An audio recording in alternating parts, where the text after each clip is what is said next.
Good day.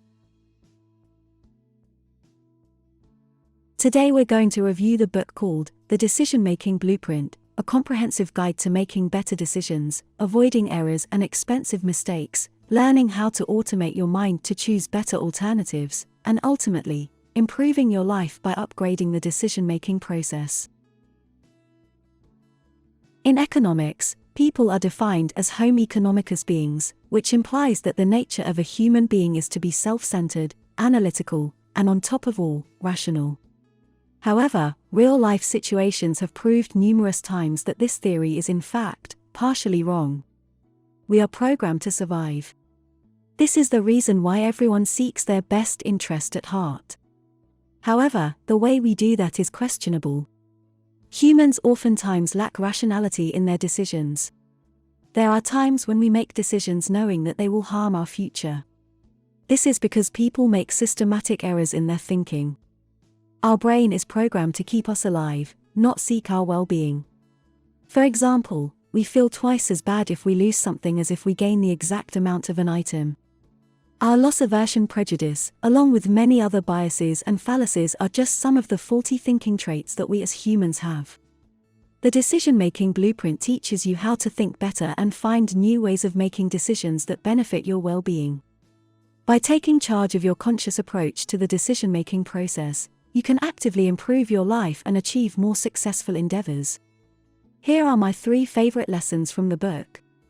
The confirmation bias and the self-serving bias can seriously impact your rationality. Our preference for the status quo can steal away great opportunities. The 80-20th principle can help you be more efficient in your decisions. Lesson 1. Humans have a tendency to discredit everything that doesn't support their opinion and take credit only for success. In general, people tend to look for ways to support their beliefs or values, even though they may be wrong or inaccurate. We are naturally inclined to look for information. This is to back up our beliefs. This is what the confirmation bias stated. Despite being shown facts and reliable sources of information on a certain topic, people choose to disagree with them if they do not fit their preset perspective. This bias can harm one's decision-making process and even the capacity to analyze certain topics objectively. This is why it's particularly important to spot this faulty trait. Another harmful cognitive prejudice is the self-serving bias. This one interferes with our well-being. It states that people tend to take responsibility for successful outcomes, but fail to do so for negative events. This fallacy can negatively impact one's morale, as they might present a different persona to the outside world, feeling as if their true personality isn't good enough as it is. Although these biases are impossible to overcome fully, acknowledging them and developing critical thinking can help one diminish them. We are error prone. We are not perfect. Working on them by being objective and analytical of yourself will help you improve your way of thinking, and implicitly, the decision-making process. Lesson 2. People are naturally inclined to prefer the status quo, but that can be harmful to the future. As humans, we have a tendency to react negatively to change and maintain the status quo. This happens because we are programmed to preserve energy.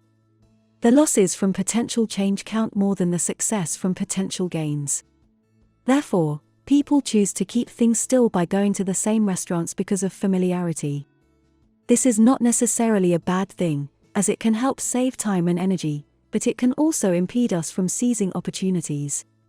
This bias has a huge impact on our decision-making process. You can fall prey to manipulative people by being naturally inclined in choosing the default option. You miss out on great potential benefits from other outcomes.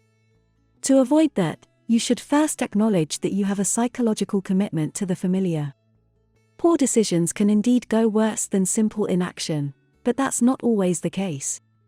Whenever you are presented with an opportunity and feel like passing on it, ask yourself if you feel that way due to your preference for familiar, comfortable, and the default option, or because it is truly not something you'd like to try out. Lesson 3. Applying the Pareto principle will help you make smarter decisions in your life. Italian economist Vilfredo Pareto came up with a brilliant discovery: a minority of the things we do count for the majority of the results. More specifically, 80% of an outcome comes from 20% of the cause. This principle serves as a benchmark for governments analyzing wealth or population distribution. This can be applicable to businesses analyzing their revenue sources, and even individuals in their daily activities. This valuable principle can help you spend your time more efficiently and become a more productive version of yourself. Start by asking yourself questions like, which 20% of your relationships are responsible for 80% of your happiness? Or what is it that you do 20% of your time that accounts for 80% of your results for that day? Doing so will help you get a better overview of your life. It can be the starting point of your time management analysis. You realize what it is that occupies most of your time. You can actively choose what to do with that information, whether to change your daily habits or drop some of them. When you learn to use this principle as a guideline for your actions, you will notice that your productivity rate increases. It also improves your decision-making.